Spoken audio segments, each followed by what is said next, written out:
스픽스를 사랑해주시는 시청자 여러분 안녕하십니까.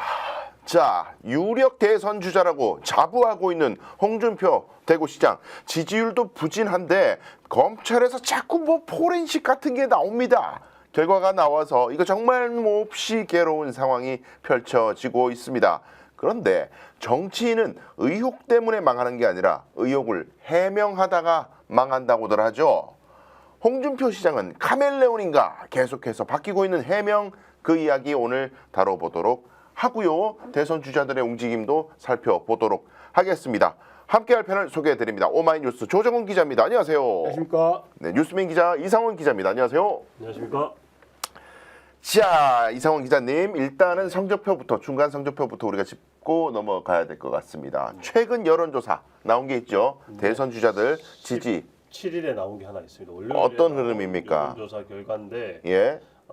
리얼미터가 에너지경제신문 의뢰로 지난 12일부터 14일까지 전국 18세 이상 성인 남녀 1,510명을 대상으로 차기 대선 후보로 거론되는 인물들 중에서 차기 대통령감으로 누가 가장 적합하냐 물었을 때 네. 이재명 더불어민주당 대표가 46.9%, 그리고 김문수 고용노동부 장관 18.1%, 홍준표 대구시장 6.5%, 한동훈 전 국민의힘 대표 6.3%, 호세훈 서울시장 6.2%. 예. 아유 고만고만해요. 다 6.5, 6.3, 6.2, 그리고 유승민 전 의원이 2.4, 이낙연 전 총리가 2.2, 김동연 지사 1.2, 김부겸 전 총리 0.8, 김경수 전 지사 0.4% 요렇게. 아니, 많네요, 근데 진짜. 야, 홍 시장이 지금 몇 등입니까? 3등이네. 저번 주에 5등이었는데 올랐어요. 올랐네. 이야, 선전하네. 올랐어요. 어? 근데 이번 여론조사를 보더라도 예. 이 지금 그 국민의힘 주자들 여론조사 합계를 다 합치더라도 네. 이재명 대표보다 낮거든요. 많이 났죠. 예. 낮아서 지금 그래서 지금 이 그 정권 연장이냐 정권 교체냐라고 한다면은 여당 여권 후보들은 무조건 필패다라는 걸 다 알고 있어요. 네. 알고 있기 때문에 어쨌든 그 다른 주제로 자꾸 이재명을 공격을 하려고 하고 있고 홍준표 대구시장은 또 이런 여론조사 자체가 이재명 띄워주기 한 것 아니냐. 뭐 나는 이런 여론조사 안 믿는다. 뭐 이렇게 얘기를 하고 있거든요. 자기 잘 나오면 좋다 하면서 뭐씨 맨날 쓰면 네, 한 10% 넘어가는 거 나오면 이제 자기 지지율 2%, 2배 이상 올랐다. 골든 크로스가 눈앞에 오고 있다 이렇게 할걸. 충분히 그럴 가능성이 높죠. 아니 근데 홍 시장이 네. 인간 말종이라고 얘기했던 사람이 있습니다. 바로 한동훈. 아 그렇죠. 한동훈 전 국민의힘 대표인데 그 한동훈하고 홍준표의 차이가 0.2밖에 안 나요. 네. 인간 말종하고 0.2밖에 차이가 안 나. 그러면은 사람들이 이 시기에 인간 말종이라고 욕한 사람하고 0.2밖에 차이 안 나는데 그 준 인간 말종급은 안 되나? 홍 시장이? 저는 이런 생각이 드는데요. 그래서 어떻게 해야 돼 이거? 한동훈 전 그 국민의힘 대표가 지난 18일이죠 대구에 왔었거든요. 네. 대구 와서 했는 말이 있어요. 그 홍준표 시장이 자꾸 한동훈 대표 욕을 하는데 여기에 대해서 어떻게 생각하느냐 이렇게 기자들이 질문을 하니까 예. 뭐 보시는 분이 피곤하시니까 저까지는 굳이 거들지 않더라도 뭐 여러분들 다 아시지 않느냐 이런 얘기를 했어요. 그러면서 근데 다들 제가 끝났다고 하는데 왜 끝난 사람 얘기를 자꾸 하는지 모르겠다 이런 얘기를 하더라고요. 결국은 그 한동훈 전 대표 얘기는 홍준표 시장이 나를 너무 의식하는 거 아니냐. 나를 견제하나? 이렇게 받아들이는 것 같아요. 나를 무서워한다? 예, 그렇죠. 말과 행동이 다르다 이거죠. 그러니까 뭐 아무것도 아닌 것처럼 평가하고 지적하고 하면서 왜 그렇게 잡아먹지 못해서 안달이 났냐 매일매일 이렇게 비꼬는 걸로 보일 수 있고 저도 그때 그 현장에 있었는데 한동훈 전 대표의 표정은 매우 여유로워 보였다. 가짠타라는 정서가 좀 깔려 그런 것 같아요. 있었어요. 매우 여유로워 보였어요. 네. 홍준표 씨의 그런 거 정도는 예. 나 신경 별로 안 쓰는데 이런 태도가 역력하더라고요. 그러니까 근데 이게 지금 대리전 양상으로 좀 요즘에 하고 있는 게 그 친한계 대표 주자인 이제 국민의힘 박정우 의원하고 홍 시장하고 지금 거의 뭐 개싸움을 하고 있습니다. 아주 흥미로운 얘기가 있는데 이거 지금 페이스북에서 글이 막 오고 가잖아요, 지금. 그죠. 페이스북 전문가 이상훈 기자가 지금 어떤 개싸움이 벌어지고 있는지 정리 좀 해주세요. 아 이게 뭐 누가 먼저 시작이다라고 하기는 어렵고요. 그러니까 이분들의 전사가 이미 있기 때문에 네. 계속 반복해서 이렇게 과거부터 홍준표 시장이 이름을 안 밝히고 저 처음에 이게 누군가 했어요. 그냥 기자 출신 국회의원이 계속 자기를 공격한다고 하면서 뭔가 이렇게 홍 시장의 이 전매 특허 이제 막말로 이렇게 비난하는 이런 글들을 올렸었는데 네. 최근에도 홍 시장이 그렇게 정치하면은 다음에는 분명히 퇴출당한다라고 이렇게 박정원 의원을 저격을 했거든요. 17일에 쓴 글을 보면은 기자일 때부터 내 비방하는 데만 열을 올리더니 어쩌다 강남 3구 가서 엉겹결에 국회의원이 돼가지고 배신자 앞잡이가 돼서 나를 비방하는 데만 열을 올린다 이렇게 썼습니다. 기자일 때부터 선후배 모르고 싹수가 노랬다고 하는데 국회의원으로서 아무런 역할도 못하면서 그렇게 정치하면 다음엔 분명히 퇴출당한다 이렇게 쓰면서 네. 내가 그 지역에서 30년째 살고 있다. 내 동네가 뜨내기들만 모여들어 더러워져서 참 유감이다 이렇게 썼거든요. 이야. 근데 이거는 참 쌍욕인데? 쌍욕도 쌍욕인데 저는 제가 꽂힌 데는 다른 데 있죠 또. 어디에 또? 내가 그 지역에도 30년째 살고 있다. 이번 서울 시민이라는 얘기잖아요. 그럼 대구시장이 강남 갖고 있어. 3구에 살고 있다는 얘기잖아요. 그러면서 대구시장을 하고 있다. 이 부분에 저는 또 꽂혔다. 역시 보는 눈이 달라. 그래서 서울에 아파트 있는 분이 대구에서 대구 시민들의 돈으로 아파트를 사서 거기서 잘 살고 계시다. 거기 인테리어도 많이 했잖아. 인테리어도 대구 시민 세금으로 잘하고 홍준표 시장은 살고 계시다. 그 항상 이렇게 그 비판을 많이 하잖아요. 네. 비판을 많이 하는데 네. 홍준표 시장은 약강이에요. 강약강이죠. 예, 네. 그래서 약한 사람한테는 한없이 공격을 하고 음. 또 강한 사람한테는 공격을 잘 못하거든요. 그게 유승민 전 의원하고 지금 한동훈 전 대표하고 비교를 해보면 유승민 전 의원에 대해서 강하게 비판을 했다가 유승민 의원이 한번 해보자라고 하니까 싹 들어갔어요. 그다음부터 한마디도 안 했어. 근데 지금 그 한동훈 대표에 대해서는 한동훈 대표를 직접 공격도 많이 하지만 그 한동훈 대표 친한계 의원들을 공격을 또 하잖아요. 저번에는 우재준 의원을 공격을 했었고 이번에는 또 박정훈 의원을 공격을 했어요. 그리고 또 페이스북에 재밌는 사진을 또 올렸는데 네. 나훈아가 부른 가수 나훈아 씨가 부른 그 배신자라는 배신자여 사랑의 그 배신자라는 배신자여 사진을 나훈아가 이렇게 노래를 부르는 사진을 네. 올리고 사람의 탈을 쓰고 해서는 안 될 짓이 배신자입니다. 저 프레임에 또 어쨌든 한동훈, 네. 유승민 둘 다 그 지금 배신적 프레임이 갇혀 있어서 지지율이 잘 안 오르고 있잖아요. 네. 이걸 한꺼번에 둘이 묶어서 얘기하는 게 아닌가 싶기도 하고 또 지금은 한동훈 대표하고 격하게 지금 싸우고 있으니까 한동훈 대표를 겨냥한 게 아닌가 이렇게 보여지기도 합니다. 근데 이게 장사가 잘 됐거든. 배신자 프레임으로 유승민 잘 누르고 장사가 잘 돼서 그리고 뭐 TK나 한번 배신한 사람 절대 안 찍어줘 이런 얘기를 사실 많이 하잖아요. 그렇죠. 지역 정서가 그런 게 있다고. 그래서 그런 거 10분 활용하는 것 같긴 한데 근데 이제 문제는 한동훈이 1인자일 때 그게 이제 뭐 효과가 받는지 모르겠는데 지금은 김문수가 본인보다 훨씬 앞서 거의 3배 가까이 돼. 뭐 이런 상황에서 한동훈만 욕만 하면 뭐가 돼요? 그래서 요새는 이게 약간 인지 부조가 왔는데 홍 시장님이 김문수가 나오면 난 좋다.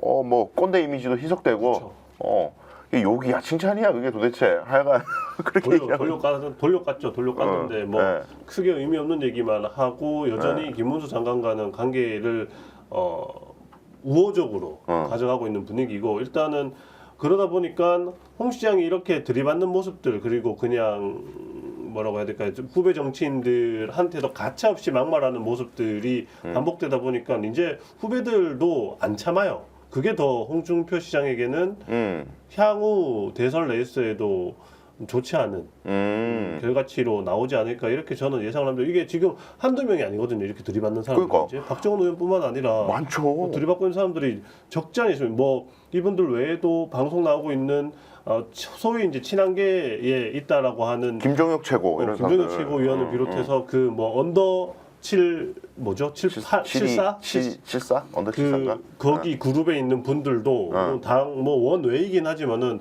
거의 홍준표 시장을 뭐라고 해야 될까요? 취급하지 않는 이제 뭐 존중이 없는 멘트들을 계속 하고 있거든요. 그러니까 이게 모르겠어요. 이게 정치인들은 그렇게라도 뭔가 타인이 자기를 씹는 모습들이 반복해서 나오면은 도움이 될지 모르겠지만 바깥에서 볼 때는 후배들한테 저렇게 씹히는 사람이 무슨 일을 할 수 있을까? 그러니까 그리고 전 굉장히 이제 홍 시장한테 늘 지적하고 싶은 게 이게 공론장에서 토론을 하면 상대방이 자기에 대해서 지적을 하면은 그 지적한 내용에 대해서 반박을 해야 되는데 그렇죠. 그거 하기 전에 항상 욕을 해. 그렇죠. 그 걔가 메신저를 문제다. 폄하해. 그렇죠. 뭐 정치도 모르는 게 새파랗게 어린 게 철부지가 꼬마가 빨갱이가 뭐 이런 식으로 기자의 질문에도 그런 식으로 답변한다는 거야. 그렇죠. 그게 홍 시장의 스타일이 네. 조폭 스타일 아닙니까? 일단 겁부터 주고 때릴 듯이 겁부터 주고 아니면 협박하고 그 다음에 자기 얘기를 해야 상대방이 길을 죽는다. 네. 이건 뭐 검찰이나 조폭이나 똑같은 행동을 하잖아요. 홍 시장이 검찰 출신이기 때문에 본인이 검찰 때 했던 그런 습성을 그런 버릇을 못 버리고 있는 거죠. 주로 이제 조폭 때려잡는 일들 많이 하기도 하셨으니까 홍준표 시장이 당시에 그래서 뭐 소위 모래시계 검사 뭐 이렇게 자기가 자랑하기도 했는데 박정훈 의원은 또 그것도 또 꼬집었죠. 이게 모래시계 검사를 사칭했다가 해당 드라마 작가의 부인으로 망신을 사기로 했다. 야, 그러니까 이게 개싸움이야 진짜. 건드려서 좋을 게 전혀 없는. 제가 봐서 그렇죠. 건드려서 이렇게 싸워서 좋을 게 전혀 없는데 싸우더라. 또 이렇게 이제 후배나 자기가 공격했던 사람이 강하게 나오면은 한 템포 쉬어갑니다. 한 템포 쉬어. 요걸 계속 끌고 가봤자 홍준표 시장 그렇지. 보는 게 좋을 게 없다는 걸 알거든요. 그렇지. 그러니까 한 템포 쉬었다가 이제 약간 잊혀질만 하면 또 그렇게 공격을 그러니까 해요. 굉장히 졸라 얍삽한 게 가다가 선빵 팍 치고 튄다니까. 그래서 여기 이게 맞은 사람 따라가기 바빠 지금 다른 일을 해야 돼서 선빵 치고 튀어. 그러니까 이게 너무 얄미워요. 그리고 지금 근데 박정훈 의원은 그대로 참지 않아. 나는 참지 않아. 그렇죠. 올린 글이 정말 재밌습니다. 소개 제가 좀 해드리면은 홍준표 시장은 30년 가까이 정치를 해오면서 줄곧 언론의 비판을 받았다. 유불리에 따라 쉽게 말을 바꾸고 돈 문제와 얽힌 구설과 재판까지 한마디로 전형적인 구태 정치인이었다. 이야, 이거 뭐 거의 야 임마 이거 드잡이야 드잡이. 사실 지금 홍준표 시장이 하는 건 이 각을 세워서 이제 상대방과 각을 세우잖아요.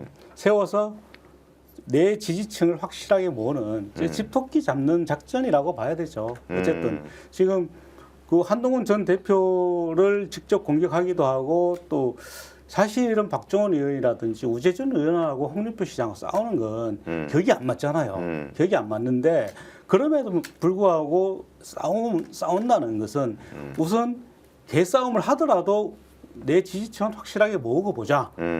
그 다음에 좀 더 확장시킬 수 있는 여지가 있을 거다라고 본인은 판단을 하고 있을 거예요.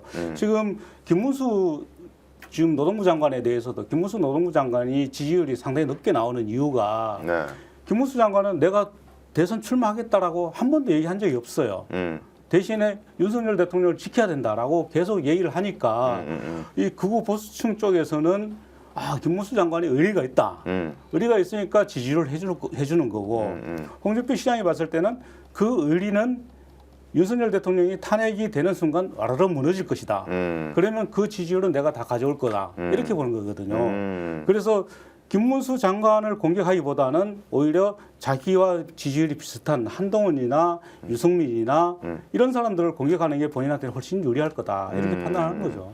근데 이게 그 옛날에 그 정도전이라는 드라마에 아주 인기 있는 빌런이 이제 이인임이라는 실존 인물, 이인임이라는 사람이 명언을 한 게 정적이 없는 권력은 죽습니다. 이런 얘기를 해요. 똑같은데요. 저 보고 같은데.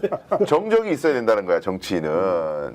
그래서 적을 세팅해놓고 막 비난하고 집 밟아야 나의 지지층들이 결집하고 그렇죠. 반사이익을 얻는다는 건데 근데 그 적을 세팅할 때도 잘해야 되니까 그렇죠. 명분이 있는 적을 만들어야 되는데 이게 지금 막무가내예요. 최근에 홍준표 시장을 보면은 이게 지금 막무가내로 저렇게 세팅해서 이 잡초 하나 풀 한 폭이 남지 않는 것 같아. 자기 뒤에 아무도 없어. 그렇죠. 이 박정원 의원도 그 지점을 꼭 딱 꼬집었잖아요. 이거 아까 소개해 주시던 글 내용 중에 또 보면은 이런 내용이 있죠. 이제 자신의 이익에 집착하면서 닥치는 대로 후배들을 비방하는 홍준표 시장님. 네. 오랜 시간 정치하면서도 따르는 의원 하나 없다면 이제는 거울을 보며 처량함을 느껴야 할 것이라고 했죠. 이게 이분이 역시 기자 출신이라 글을 잘 써. 졸라 아프게 찌르는데? 이 뭐라고 해야 될까요? 품격 있게. 엄청 품격 있게 아픈 데를 엄청 세게 찔렀어요. 그러니까 푹 찔렀는데 이거. 그러니까 이럴 정도여서 저도 항상 이 지점을 의문들 품기도 했고 같은 공감을 했던 지점이긴 하거든요. 항상 홍준표 시장은 지난 대선 때도 그렇고 이번에도 그렇고 자기를 따르는 의원이 본인은 많다고 하지만 드러나는 사람은 보이지 않는다. 그 지난번 대선 경선 때 네. 홍준표 경선 후보의 캠프에 온 현역 의원이 한 명인가? 김용판 의원 홍석준 한 명. 의원 있었죠. 홍석준? 홍석준 의원은 당시에 현역이 아니었죠. 아니었어요. 2020년이었으니까 현역이 아니었고 그때 막 이제 컷오프에서 떨어졌고 김용판?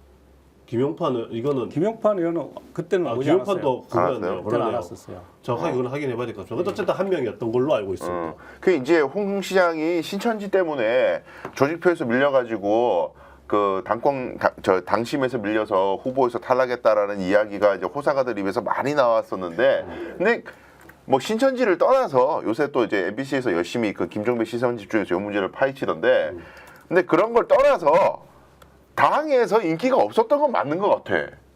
홍 시장이. 그러니까 당에 있는 현역 의원들한테는 인기가 없었다. 근데 뭐 그걸 또 윤석열이 될 것 같으니까 그거 다 몰려간 거지. 다 기회주의자들이야. 뭐 이렇게 아마 말씀하시겠지만은.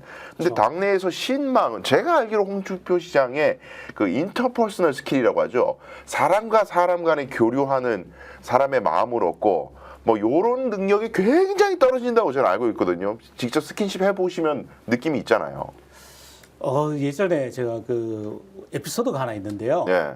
홍준표 시장이 대구에서 지하철 참사가 난 현장을 시장에 취임을 하고 한 번도 간 적이 없어요. 그러니까 그 지금 추모식에 한 번도 간 적이 없는데 추모식 한 번도 간 적이 없죠. 한 번도 간 적이 없는데 혼자 그 저희 그 중앙로역 밑에 가면 기억 공간이라고 있거든요. 예. 거기 가서 혼자 이 국화꽃 놓고 헌화를 한 적이 이제 매년 그렇게 했어요. 매년 그렇게 했는데 2년 전인가요? 그 홍준표 시장이 거기 간다는 그 제보를 받고 최초로. 달려갔거든요. 그때 기자들 아무도 없었고 달려간 사람이 나하고 이상훈 기자가 딱 2명만 있었어요. 어우, 딱 2명만 있었는데 좋은 사람들이라니까.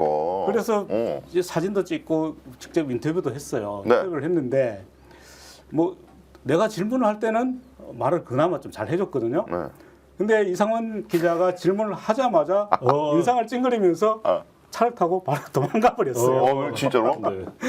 그걸 보면 호불호가 굉장히 강하다 이 사람은. 예. 누군지 아네? 그때도. 그때 이렇게 했으면 제 기억에는 이제 거 어디요? 그거 어디요? 거 어디요? 뉴스민입니다. 에. 에. 뭐 잡상인이야? 저는 에에로 이거 뭐지? 이러면서 떠나가는 그분을 이렇게 바라만 보고 있어야 했던. 그랬던 홍 시장이 지금은 저하고도 거리가 멀어졌습니다. 빠이빠이 했습니다. 아니, 핸드폰 번호 바꿨는데 바뀐 번호 안 가르쳐 준다면서요? 안 가르쳐줘요. 아, 이게 너무하는 거 아니야? 카톡을 보냈는데도 답장도 없어요. 아, 카톡도 보내셨어요? 네, 일이 안 사라집니까? 안 사라지네요. 차단했네. 차단당했을 것 같아요. 야, 당시에 대선 때 지지했던 의원이 김용판 의원이 맞네요. 한 명.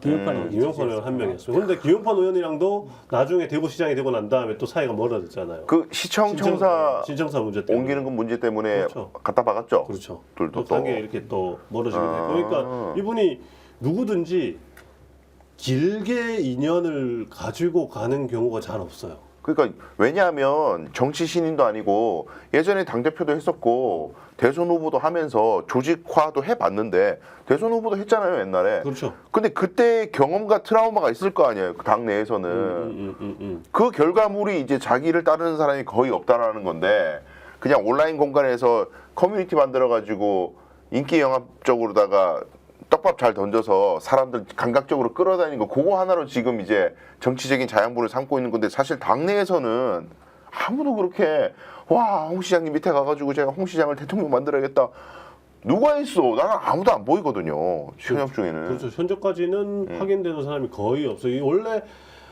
김문수 장관이 이렇게 떠오르기 전까지만 해도 그 전에는 그래도 대구 경북에 있는 국회의원들은 소문이 그렇게 돌았어요. 대구 경북 국회의원들은 홍준표 시장으로 합의를 봤다더라.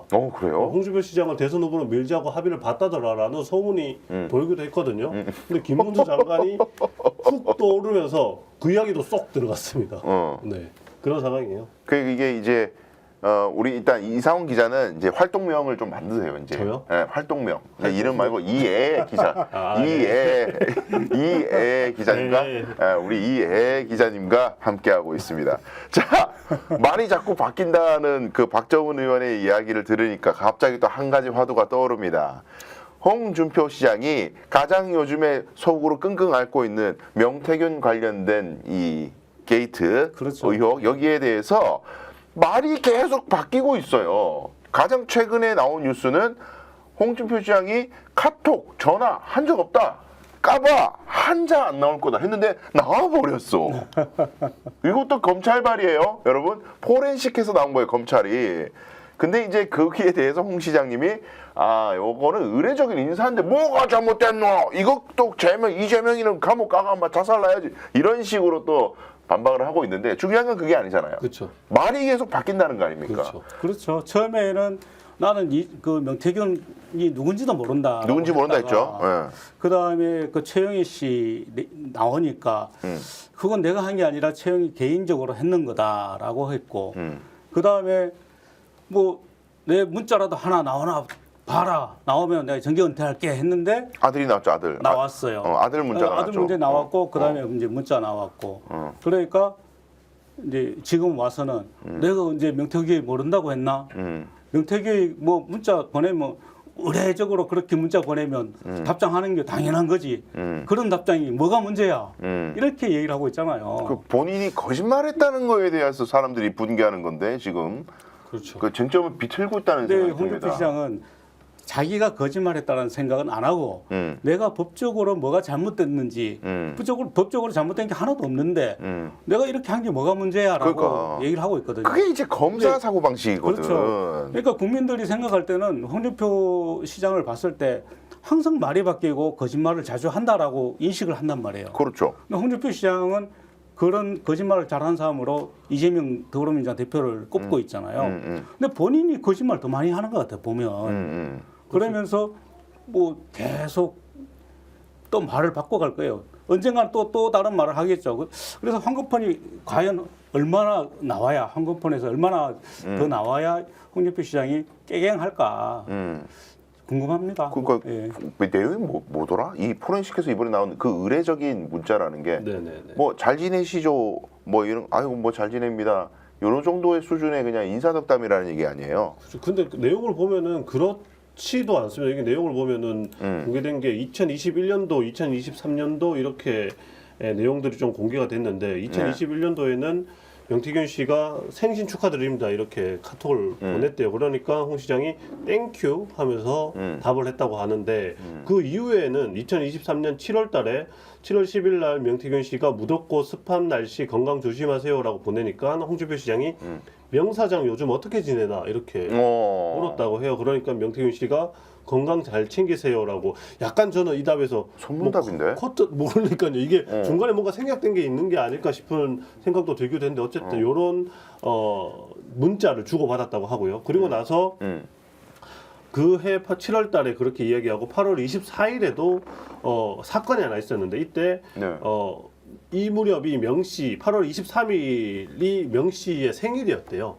생일이었는데 8월 24일 날 홍준표 시장 측에서 명 씨에게 선물을 전달을 했고 그 선물 사진을 찍어서 명태균 씨가 다른 사람들에게 홍준표 시장님의 생일이라고 보냈네요라고 하면서 자랑을 했다고 합니다. 그런데 그 다음 날 홍준표 씨에게 8월 25일에 건강하게 잘 지내시기 바랍니다라고 먼저 보냈어요. 이거는 손톱이네. 손톱이 이게 앞에 없어요. 맥락이 뭐 포렌식 과정에서 앞부분에 이 날아가고 보궐이 안 되고 이것만 보궐이 됐다고 주장을 할지도 모르겠지만 어쨌든 손톱일 지금 수도 있다. 공개된 내용만 놓고 보면은 선물이 갔고 그리고 나서 다음 날 홍 시장이 직접 또 건강하게 잘 지내기 바란다고 톡을 보냈다는 거거든요. 문자 메시지를 보냈다는 건데 그러니까 이게 그냥 홍 시장 말처럼 답이 메시지가 오니까 의례적으로 답을 했다라고만 보기에는 요렇게 공개된 내용만 놓고 봐서는 또 말이 안 맞다. 네. 홍 시장이 선택적으로 자기가 하고 싶은 말로만 해명을 하고 있다. 이렇게 근데 볼 수 있을 것 사실 같아요.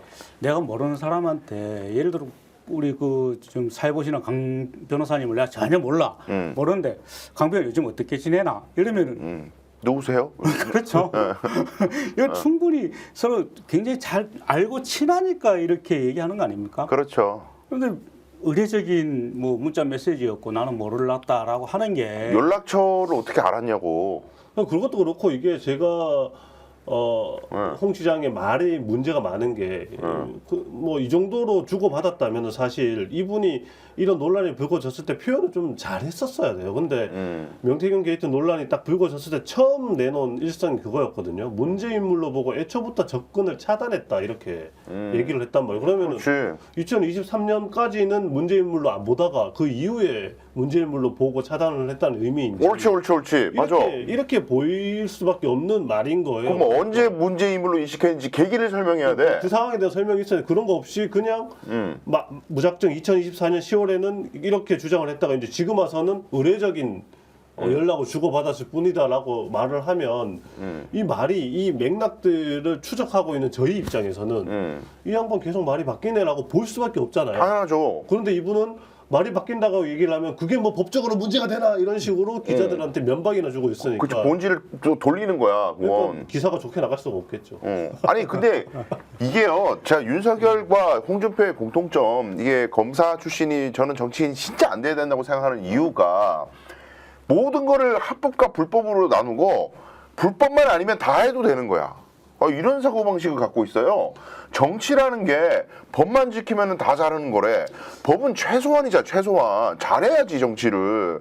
난 이게 이해가 안 돼, 이런 사고방식이. 저는 홍 시장의 이야기는 보면 그걸 넘어서서 법적으로 문제가 있더라도 증거가 없으면 괜찮다라는 인식. 안 걸리면 괜찮다. 안 걸리면 된다는 인식인 것 같아요. 이게 이런 그게 거 아니면 내가 하면 합법이야. 내가 하면 뭐든지 다 합법이고 불법은 하나도 없어. 근데 네가 하면 불법이야. 이런 거잖아요. 그게 불법적인 증거, 자기가 불법적인 일에 연루됐다는 증거가 없다는 이야기잖아요. 지금은. 지금 이야기가 다 그거예요. 그러니까 자신들의 측근들, 자신의 측근 최용희 씨나 박재기 씨나 이런 사람들이 여론조사를 의뢰를 하고 여론조사 비용을 내고 했던 것들이 자신과 관련이 없다라고 계속 선을 긋잖아요. 자신과 관련되어 있는 증거가 없다라는 거고 명태균이랑도 자기가 직접 어떤 불법적인 일을 도모했던 증거가 있냐 이렇게 주장을 하고 있는 거란 말이에요. 그러니까 이런 걸 보면은 홍 시장은 불법적인 일을 했더라도 증거가 없으면 그걸 입증하지 못하면은 죄가 될 게 없고 문제가 되지 않는다라는 인식을 지금 보여주고 있는 게 아닐까. 그러니까 아니 그래 아무 문제가 없으면은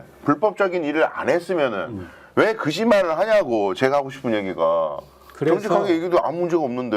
그래서 홍준표 시장이 만일 대선 출마를 하지 않고 대구시장을 그 내년까지 하고 또 대구시장을 한 번 더 한다면 검찰의 수사라든지 압박이 굉장히 많이 들어올 겁니다. 네. 그렇기 때문에 지금이라도 당장 대구시장을 그만두고 대선에 출마를 해야 되는 거죠. 어쨌든 대선이 지금 윤석열 대통령이 탄핵 인용이 되고 2개월 이내에 대선을 치르게 돼 있기 때문에 홍준표 시장은 빨리 이 시기가 지나기를 바라고 있을 거예요. 검찰의 수사가 진행이 되면 안 되니까. 지금 대구지검이나 지금 대구경찰청에서도 이 홍준표 시장에 대해서 지금 수사를 거의 못 하고 있거든. 손 놓고 있거든요. 그렇죠.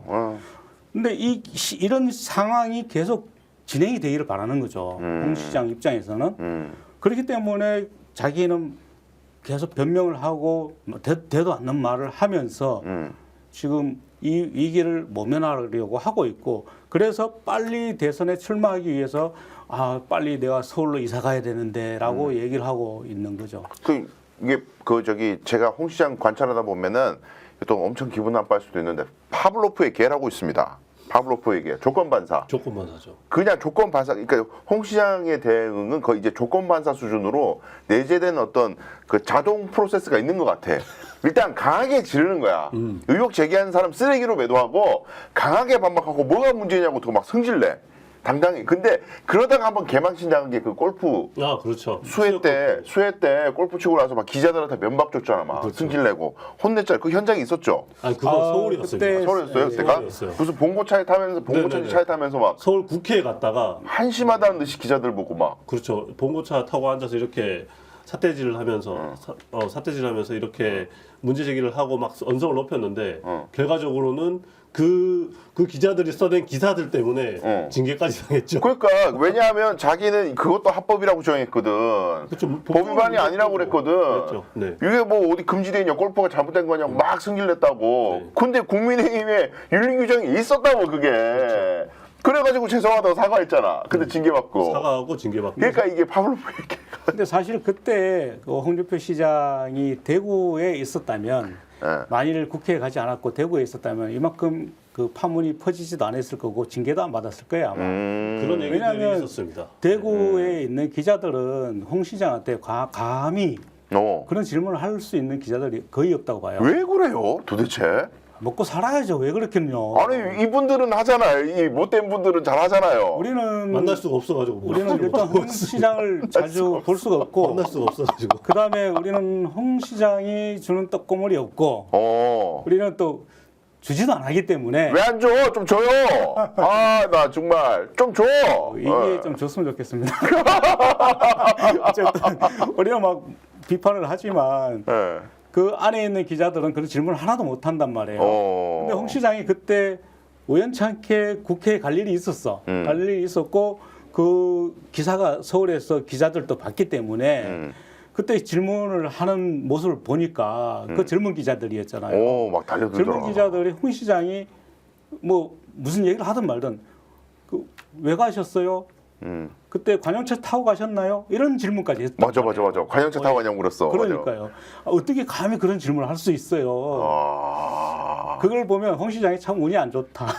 괜히 서울 가가지고. 괜히 갔다. 그때 진짜 그런 얘기가 있었죠. 그때 서울만 안 갔으면 이렇게까지 일이 커지지 않았을 텐데. 괜히 그 다음날 국회에 가서 국회 기자들을 만나는 바람에 일이 커졌다. 와, 근데 이거 얘기가 있었죠. 우리 지역에서 활동하고 있는 사람 입장에서 이거 진짜 너무 가슴 아픈 얘기다. 근데 아니 뭐 예? 아니 홍 시장이 뭔 짓을 해도 질문도 할 용기가 없다. 기자가 질문도. 그럼 질문하면 어떻게 되냐? 이 사람들처럼 이 사람들처럼 저애 기자가 된다는 거 아니야? 나도 강애 되는 거고. 그렇죠. 뭐 똥파리야 씨발 팔이 쫓아 지금. 나 진짜 짜증나 죽겠네. 이러니까 대구 시민들이 대구에 있는 주류 언론들만 쳐다보면은 홍준표 너무 잘하는 걸로 도배가 돼 있고 비판이 없어요. 그렇죠. 그럼 대구시 의회라도 견제를 해야 되는데 대구시 의회 전부 거수기야 사실상. 민주당 의원 한 명 있어요. 한 명. 한 명도 존재감이 없어. 내가 심한 말도 하고 싶은데 그냥 여기서 자제할게요. 그건. 아니 그래서 지금 완전히 시민단체하고 이런 못된 일부 언론이 극히 일부 그리고 저 같은 사람이나 이렇게 떠들고 있고. 근데 홍 시장님이 차라리 우리의 말에 반응이라도 해주면 이게 화제가 돼가지고 사람들이 더 관심 가질 가능성이 있는데 개무시해. 그냥 우리는 완전히 개무시야. 그 뭐 고소 이런 것도 하지 마. 왜 저마다 다 키워주는 거야? 안 돼. 하지 마. 이런 거 아니야. 잠깐 예전에 그 대구 MBC가 취재 거부될 때 저희도 그 취재 거부 리스트에 올랐다더라라는 이야기가 잠깐 돌았거든요. 그렇죠. 근데 그 다음 날 아닙니다라고 입장문을 내더라고요. 저한테 전화도 왔습니다. 그때 전화 받았죠. 저 전화 받았죠. 뉴스민은 아닌데 이야기가 와전돼서 나간 것 같습니다. 죄송합니다라고 전화도 오더라고요. 아니 그때 저기 그 대구 MBC에 이제 하여튼 이 말하자면 엄청 긴데 제가 그걸로 민변에서 상도 받았습니다. 그 사건 때문에. 근데 어쨌든 그 홍 시장이 대구 MBC는 취재 거부하겠어. 그래가지고 대구시 산하기관하고 어쩌고저쩌고 다 지시 내려가지고 MBC 취재 거부해. 뭐 이랬던 사건인데 그 취재 거부 조치 이후에 바로 다음 날이죠. 다음 날에 이제 뉴스민하고 평화뉴스입니까? 하나 더. 프레시안입니다. 프레시안인가? 네. 프레시안 뉴스민 다 같은 결이다 이거야 대구 MBC랑. 그래서 똑같이 취재 거부 하라는 듯한 무슨 내부의 글 같은 게 캡처된 게 돌았었어 그때. 그래가지고 기사도 났어요. 뉴스민도 취재 거부. 이래가지고 뉴스미 아마 속으로 좋아했을 거야. 아, 드디어 우리를 언급해주네. 이랬을 수도 있어. 근데 하루 만에 아니야. 취재고문 아니야. 거기에 스픽스도 포함이 됐었어요. 아, 그래요? 스픽스도 포함이 됐었어요. 그거는 여기 아마 저기 백경록 본부장 때문에 아마 그랬을 거야. 흥미롭습니다. 아, 자, 근데 18일자에 동아일보 단독 기사가 하나 뜨는데 재밌는 기사가 또 있어요. 또 홍준표 관련된 단독 기사인데, 자, 여론조사 비용 대납했다는 의혹을 받고 있는, 그래서 정치자금법 위반일 거야 아마 그 혐의 사실이 최용희 씨죠. 최용희 씨. 이미 이름 다 나온 분이고, 네네. 홍준표 시장의 아들, 고등학교 동창이라고 합니다. 그런데 이 동아일보 기사에 뭐라고 돼 있냐면은 17일 동아일보가 확보한 수사 기록에 따르면 그렇죠. 최 씨는 최근 검찰 조사에서 이렇게 시작해요. 그렇죠. 이거 뭐 대놓고 수사가 아직 진행 중인데 피의자 신문 조서가 동아일보 손에 떡하니 가 있어. 떡하니. 그러니까 이게 홍 시장님 이게 지금 상황이 심각하다니까. 검찰이 지금 홍 시장님 거를 흘리고 있다고. 이거 나올 수가 없어. 정치 후배들도 홍 시장을 들이받고 있는데 검찰 후배들도 홍 그래. 시장을 들이받고 있다. 이렇게 봐야 되는 상황이에요. 이게 저도 이런 류의 기사들을 자주 보잖아요. 그런데 뭐 알아보니까 그렇다면서요. 이게 당사자조차도 이 수사 자료를 받아보려면 정보공개 청구를 그럼. 해서 받아봐야 된다는데 당연하죠. 그렇다면 이 자료는 무조건 최용희 씨만 정보공개 청구할 수 있어요. 그렇죠. 최영희 씨가 정보공개 청구를 해서 흘린 게 아닌 이상 검찰에서 나온 거잖아요. 당연하죠. 이건 검찰에서 흘린 나왔다고밖에 거지. 볼 수 없는 거니까 이거는 진짜 홍 시장님 어떻게 검찰 후배들도 이렇게 싫어하는데 그래. 자기 편이 없다니까. 그러니까 이게 내용도 이게 홍 시장에게 전혀 유리할 게 없는 내용입니다. 이게 보면은 검찰 조사 내용을 보면은 명 씨가 최영희 씨가 이렇게 얘기했다는 거거든요. 명태균 씨가 유력 정치인인 김종인, 이준석과 친하다고 했고 실제로 김 전 위원장에게는 나를 최영희 본인을 홍준표의 양아들로 소개하면서 2021년 서울 종로구의 한 사무실에서 만남도 가졌다라고 진술을 했다고 해요. 이야. 홍준표의 양아들. 그래서 이분을 언론에서 표현을 할 때 홍준표의 양아들이라고 표현하는 보도도 일부 있긴 있었거든요. 근데 그런 표현이 이제 여기서 나오는 거예요. 여기서 나오는 거고 이뿐만 아니라 이준석 개혁신당 의원이랑도 국민의힘 당대표 선거 기간에 대구의 한 카페에서 만남을 가졌다고도 했고 또 명태균 씨가 경남 창원에서 근무할 때는 창원시 정무부시장 국과장들이 명 씨한테 보고하기 위해서 3, 4개월 동안 일주일에 2-3번씩 사무실에 오기도 했대요. 그래서 명 씨의 정치적 영향력을 믿을 수밖에 없었다라고 진술했다고 합니다. 참 어떤 놈들이네. 아니 그러면 자 최용희라는 사람이 왜 명태균한테 여론조사 비용을 홍준표가 시키지도 않았는데 비공표 여론조사를 자기가 참고하겠다고 그냥 비용을 냈다?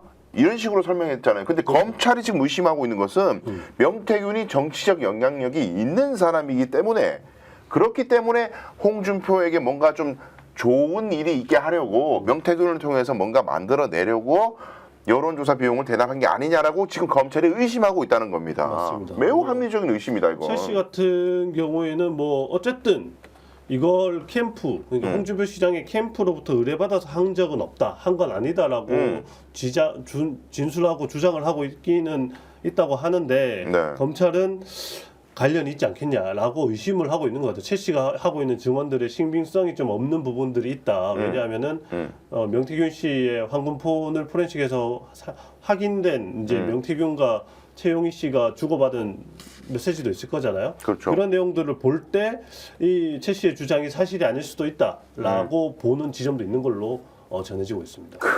아니 상식적으로 생각을 하면 되죠. 왜 자꾸 상식적으로 생각을 안 하고 억지로 몰아가는지 모르겠는데 최영희가 뭐 개인 돈으로 뭐 여론조사를 한 번 하는 것도 아니고 뭐 수차례 그렇게 했는데 그게 뭐 하려고 그렇게 했겠어요. 근데 최영희는 무슨 뭐 여론조사 업체를 만들려고 했다 이런 얘기도 나왔잖아, 그죠? 근데 이해가 안 되죠. 근데 홍 시장은 또 최영희를 몰랐다.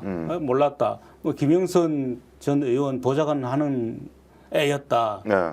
근데 자기 아들하고는 그렇게 친하고 양아들인 것처럼 했는데 아들이 아버지한테 소개도 한 번 안 시켜줬나? 그러니까. 참 못된 아들이네. 그러니까 뭐 어땠네.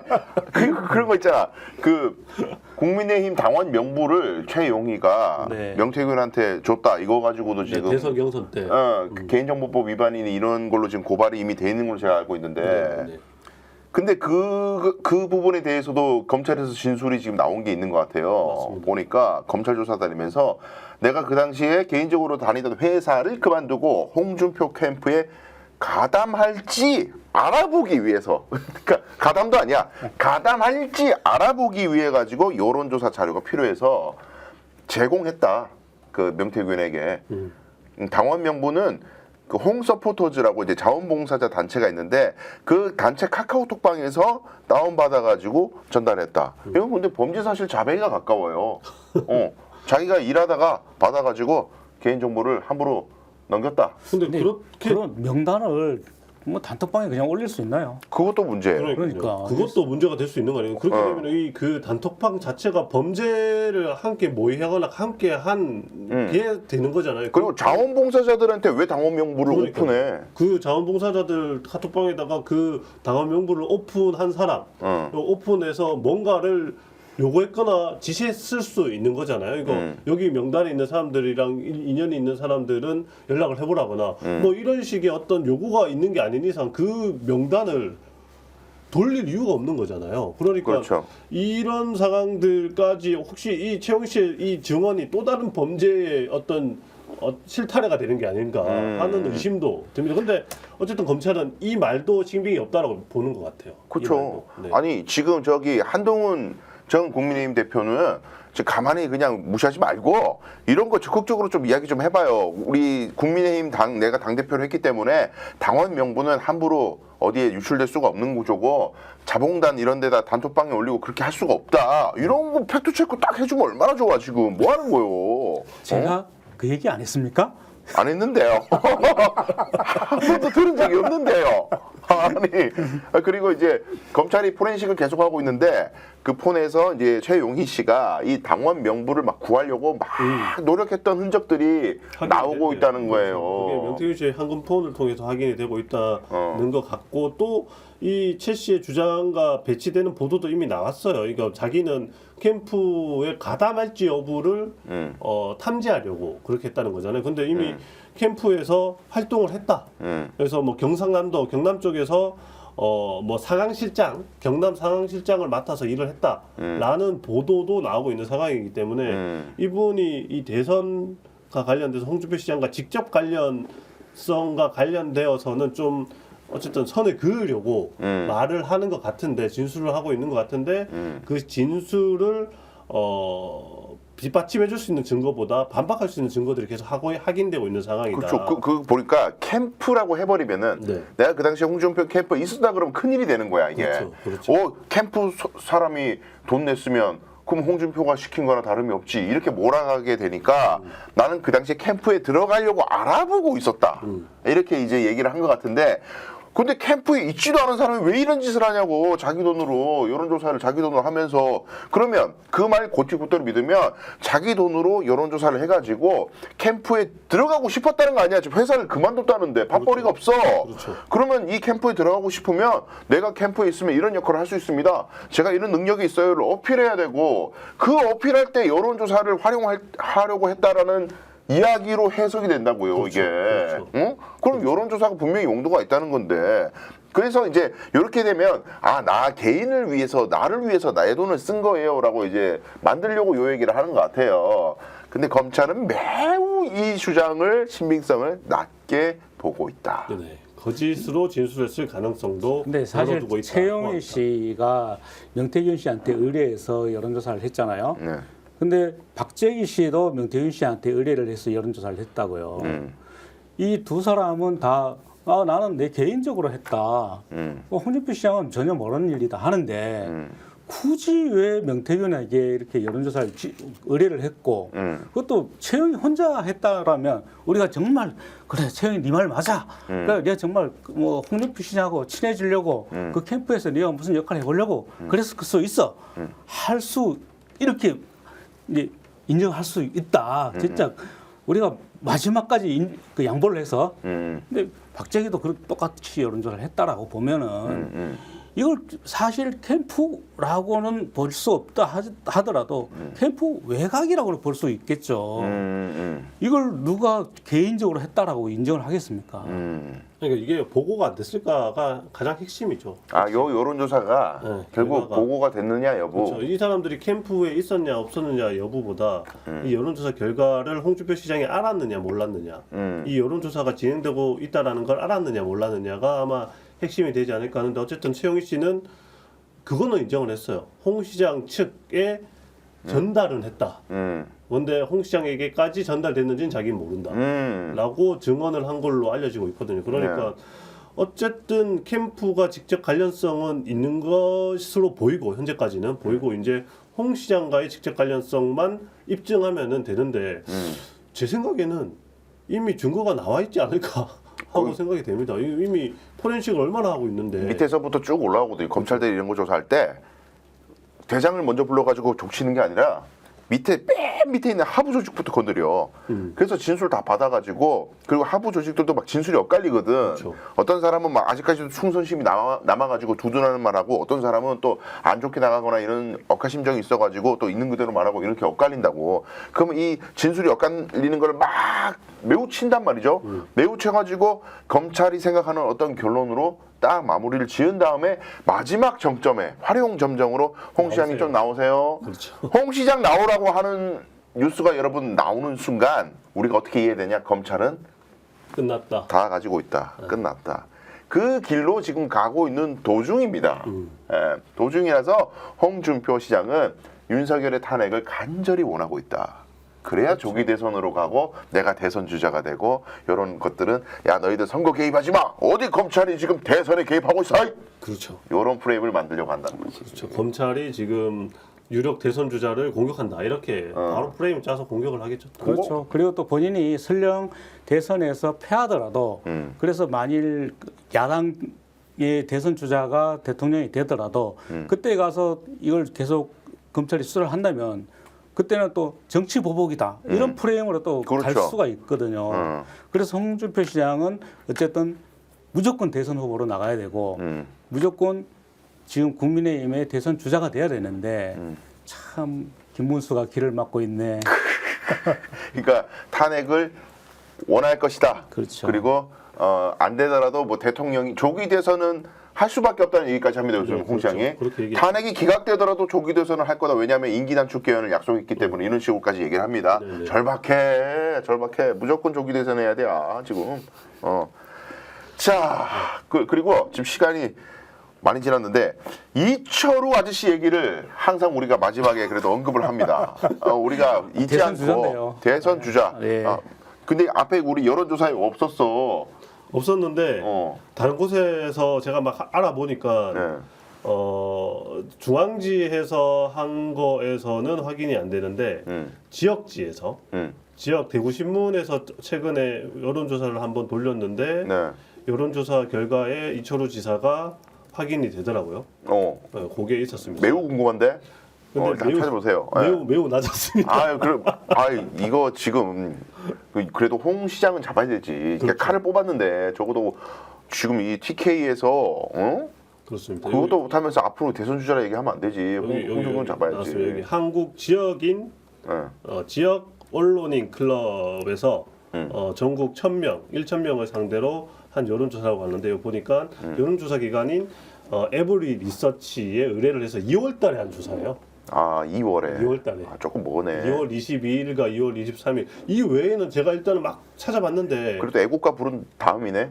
애국가 부를 무렵이었던 것 같아요. 무렵이에요? 그 무렵이었던 것 같습니다. 애국가를 2월 8일 날 불렀으니까 2월 8일이었나? 그럼 그 이후네요. 이후네.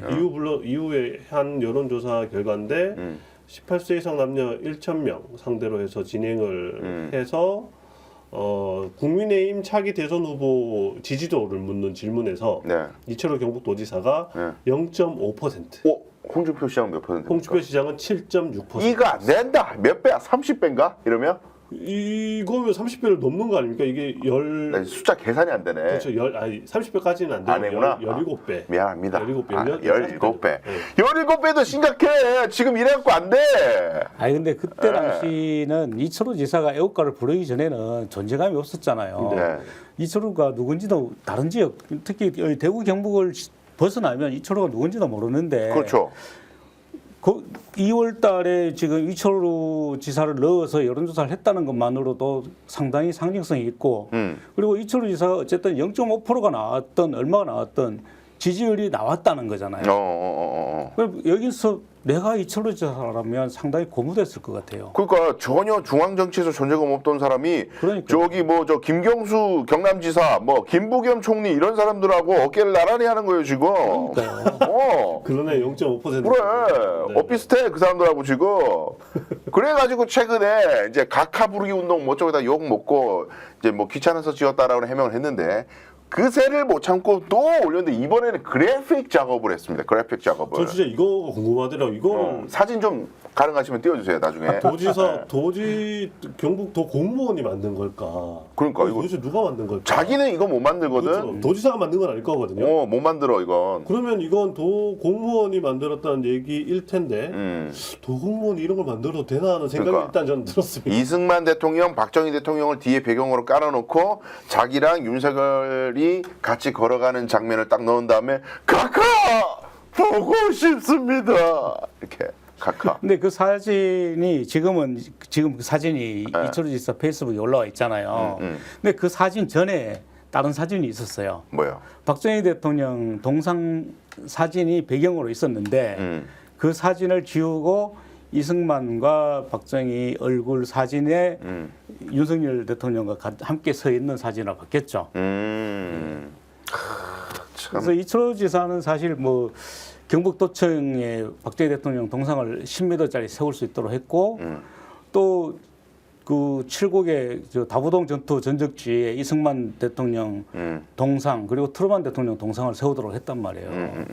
그러니까 우리 지역에 이제 이철우 지사는 애국 보수의 성지인 이 경북이 대한민국을 지킨 자부심이 있다. 그렇기 때문에 당연히 그분들의 동상을 세우고 그분들에 대해서 각하라고 부르는 게 당연하지 않느냐. 각하는 그냥 대통령을 높여 부르는 존칭일 뿐이다. 이렇게 주장을 하고 있고 뭐 또 뭐 그러면서 민주당에서는 누구 이재명 대표를 아버지라고 부르지 강민구? 않느냐. 예, 그렇게 얘기를 하죠. 그러면서 그 용어의 용어의 연성 사상전이다 이렇게 지금 비판하고 있죠. 참 말도. 그런데 이게 결국 하고 싶은 얘기는 언어 유희 아닙니까? 이게 각하 보고 싶다라는 게 탄핵 각하됐으면 좋겠다라는 얘기를 아재 개그 방식으로 이렇게 한 거 아니야. 자기는 이거 하고 웃었을 걸. 아 이거 좋다. 너무 좋은데 오케이 했겠지. 그러인 거일 수도 있고 또는 다르게 볼 수 있는 게 어쨌든 지금 이철우 도지사가 조기 대선 국면이 열리면은 국민의힘 경선에 뛰어들 거라는 관측이 많잖아요. 그러니까 그걸 위해서 준비하고 있다. 특히 이 뛰어들려고 하면은 아까 잠시 대구신문에서 공개한 여론조사 결과도 말씀드렸지만 0.5%면 이게 사실 1차 컷오프거든요. 그렇죠. 1차에서 컷오프예요. 이게 1차에서 컷오프 되면 나가는 이만 못하다. 욕만 먹는 거지. 그죠? 이거는 경북도에서도 우사고 그렇잖아요. 그런 상황이기 때문에 그렇기 때문에 이 자신의 존재감을 알려서 적어도 1차 컷오프는 면하기 위해서 구구적인 어떤 자신의 국민의힘 지지자들에게 자신의 이름을 각인시키기 위해서 이렇게 열심히 노력하고 있다 이렇게 보셔야 돼요. 이게 앞에 선례가 있거든요. 김관영 도지사가 예전에 박근혜 전 대통령이 탄핵됐을 때 그 조기 대선 국면에서 경선에 나간 적이 있는데 그때 김관영 도지사는 1차 컷오프 다 통과하고 본 경선까지 올라갔단 말이에요. 근데 지금 상황이면 이철우 도지사는 거기까지 못 가요. 그렇지. 그럼 김관영 지사보다도 못한 결과치를 내보일 수도 있는 상황이기 때문에 자신의 이 몸값이나 이름을 올리기 위해서라도 계속 이렇게 뭐 각하 부르기 운동을 하자 또는 뭐 대통령 탄핵시키면 안 된다라는 주장을 반복해서 이 윤석열 대통령을 지지하는 그룹으로부터 지지를 조금이라도 얻어내야 된다. 그런 어떤 간절함이 지금의 이철우 지사의 이런 모습으로 드러나고 있다 이렇게 봐야 돼요. 도지사님, 근데 제가 봤을 때는 이래 해가 돼도 안 해. 이게 지금 어디 나가가 애국가 잘 부른다고 인기 올라가고 그럴 것 같으면 이게 선거가 뭐 전국 노래자랑입니까? 그래 해가 안 되고 스픽스 나오셔가지고 이 경북 도지사로서 내가 뭘 해왔고 홍 시장하고 어떻게 경쟁해 왔고 홍 시장이 뭐가 잘못됐고 이런 것들을 내가 팁을 해가지고 이철우 저 사람 이때까지 물인 줄 알았는데 의시 똑똑하네. 이런 얘기를 들어야 지역민들이 표가 좀 오지. 지금 0.5를 끌어올리는 방법을 제가 컨설팅 해드립니다. 고마마 함 나오소? 안 나오겠네. 스픽스는 안 나와? 스픽스. 안 나오는 거예요? 매일신문 갈라나? 매일신문 가면 같이 스픽스. 어쨌든 지금 국민의힘이 계속해서 우경화돼 가고 있고 네. 또 지금 그 정광훈이나 지금 손현보 목사라는 이런 사람들이 계속해서 국민의힘 국회의원들을 끌어올려서 인사시키고 90도로 인사시키기도 하고 지금 윤석열 탄핵 반대 발언을 하고 있잖아요. 충성맹세 시키잖아요. 그렇죠. 그리고 이철우 지사도 지난 15일이었나요? 구미에서 열린 세이브 코리아 집회에 참석을 했잖아요. 참석을 해서 거기서도 애국가를 불렀어요. 애국가 사절을 부르고 했는데 이철우 지사의 이런 행보는 지금 이 지역 분위기가 굉장히 우경화돼 가고 있고 국민의힘도 우경화가 돼 가고 있으니 어쨌든 조기 대선이 진행이 된다면 다른 사람보다 나는 이 우경화된 사람들의 지지율을 빨리 끌어올릴 수 있겠다. 그래서 이런 퍼포먼스를 하는 거다라고 저는 생각을 하거든요. 이런 퍼포먼스를 자주 하기 위해서 지금 무리하게 지금 그 고발당한 상황에서도 무리하게 집회에 참석을 하는 거고 또 뭐 심지어 애국가를 예전에 1절을 불렀는데 그 나를 그 고발한 사람들은 애국가 1절밖에 모르니 내가 4절을 부르면 고발 못할 거다. 막 이런 주장을 하기도 하죠. 그러니까 아무 말 대잔치를 하긴 하는데 본인은 굉장히 고민을 많이 하고 준비를 해서 지금 이런 행보를 하고 있다. 뭐 어떤 아이디어 뱅크에서 이렇게 재밌는이라고 표현해서 죄송합니다. 저 이제 블랙 코미디입니다. 블랙 코미디. 쓴 웃음이에요. 쓴 웃음. 그런데 근데 저는 일각에서는 그런 재밌는 분석 들었습니다. 이게 다 홍준표 시장 때문이다. 왜? 그러니까 이철우 도지사의 지금 도지사로서의 이루고 싶은 가장 큰 목표는 대구 경북 통합이거든요. 대구 경북 통합을 이뤄내고 싶은 그 목표가 간절한데 그래서 권영시장이랑도 그 아젠다를 이끌기 위해서 노력을 했었고 근데 홍 시장이 오면서 홍 시장한테 끌려가는 이제 멱살 잡고 끌려가는 이런 상황이 벌어졌단 말이에요. 그러다 보니까 이제 이후에 삼선 도지사가 됐을 때 이제 삼선 도지사를 그냥 나 세 번째 한 번 더 할게요 이렇게 나올 수는 없는 거잖아요. 그러니까 삼선 도지사 나오는 명분은 내가 기필코 이번에는 통합을 이뤄내겠다라는 아젠다를 던지고 그걸 이끌고 가고 싶은데 만약에 또 홍준표 같은 뭔가 네임드 이 중앙에 이름 있는 사람들이 내려온다거나 이래서 이런 이슈 파이팅에서 자기가 밀릴 수도 있기 때문에 그렇지. 자기 몸값을 올려놔야 어쨌든 행정통합이든 뭐든 자기 주도로 그러니까 대구 경북의 맹주는 나다. 그 도지사로서 영향을 키우기 위해서 이 짓을 한다는 거예요 지금? 그렇죠. 결론은 그거다. 그 중심을 내가 몰랐네. 그걸 하기 위해서다. 경북 도민을 위해서 이렇게 하는 거였어요? 그런 해석을 들었습니다. 완전 선회하는데 너무 근데 이철우 지사가 상당히 그 아이디어도 괜찮고 굉장히 그 부지런해요. 어쨌든 나는 이철우 지사를 좀 칭찬도 좀 해주고 싶은데 본인이 굉장히 열심히 노력을 하고 있고 뭐 대구 경북 행정통합을 위해서도 굉장히 노력을 많이 하고 있고 그 행정통합을 하기 위해서 홍준표 시장 밑에서 굉장히 그 본인이 좀 마음 아픈 상황들도 많았지만 굴욕적이었지. 그렇죠. 그렇지만 그걸 참으면서 지금 했고 그 다음에 그 지금 또 하고 있는 정책 중에 하나가 아이 많이 낳기 뭐 운동을 하고 있잖아요. 그래서 지금 출산과의 전쟁, 출생과의 전쟁이 소멸적이니까 경북이. 그리고 또 그 외국인 노동자들을 뭐 또 외국인 유학생들을 국내에 많이 들여오기 위해서 그 지금 이민청도 또 만들자. 뭐 그 지자체에서 만들어서 외국인을 직접 받을 수 있도록 하자 이런 아이디어도 내고 있는데 정말 제대로 된 행정만 하면은 굉장히 괜찮은 행정가다. 뭐 칭찬도 좀 해주고 싶어요. 그러니까 이걸 기자님의 입을 빌어서 이렇게 나오게 하지 말고 본인이 나와가지고 나는 경상북도 도지사로서 이런 행정력을 발휘했는데 홍 시장님 대구를 위해서 한 게 뭐냐 이거야. 동상 세우고 뭐 그게 다지 뭐 이렇게 가야 된다는 거지. 행정력으로 승부를 봐야 된다는 거지. 근데 자꾸 노래를 부르고 있어. 전국 노래자랑도 아니고. 이거 아니라고 지금 메시지 지금 바꿔야 돼요. 아 이거 웃고 떠들고 또 화내고 하다 보니까 시간이 훅 닦아버렸는데 빨리 이제 다음번 우리가 방송할 때는 이제 탄핵 정국이 정리가 되고 또 윤석열이 좀 다시 빵으로 좀 들어가고 뭐 이런 게 좀 빨리빨리 정리가 됐으면 하는 마음이 간절합니다. 네. 그래서 저희가 사실 진짜 중요한 문제, 정말 중요한 다음 대한민국을 건설하는 문제, 이 지방을 다시 세우는 문제, 이런 이슈들 진짜 주목해야 되는 이슈를 다음 시간에는 꼭 할 수 있었으면 좋겠는데 현재 마마 안 해가지고 답답합니다만. 진짜 언제 나올지 그게 정말 궁금합니다. 그러니까요. 왜 그런지. 뭐 약간 깊은 인내심을 발휘하면서 도 닦는 심정으로 한번 기다려 보겠습니다. 결과는 좋으리라고 저는 확신하고. 네, 오늘도 시청해 주셔서 감사합니다. 다음번에 또 재밌는 소식, 유익한 소식으로 찾아뵙겠습니다. 고맙습니다.